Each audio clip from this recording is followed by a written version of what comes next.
কথা হলো ঘূর্ণিঝড় হয়েছিল, ঘূর্ণিঝড় কথা হয়েছিল পিরোজপুর জেলা, পিরোজপুর, ঝালকাঠি, বরগুনা। আপনার বাড়ি? আপনার বাড়ি?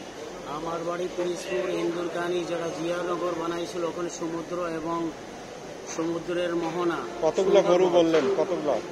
কত নদী, তো নদীর একদম কিনারেই, বাগবাড়ির বাহিরে বাড়ি।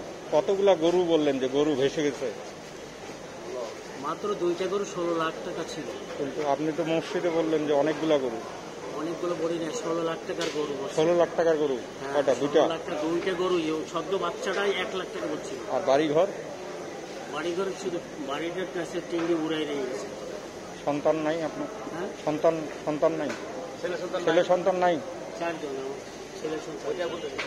কি করে, মানে ওনারা কি করে?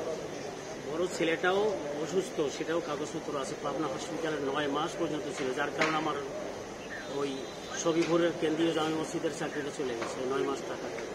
পিরোজপুর কোন উপজেলা আপনার বাসা? উপজেলা হচ্ছে ইন্দুরকানি, যেটা জিয়ানগর বানাচ্ছে। ইউনিয়ন? ইউনিয়ন হচ্ছে বালিগড়। গ্রাম? গ্রাম হচ্ছে বালিগড়। ঠিক আছে, সবাই হেল্প করবে, অসুবিধা নেই।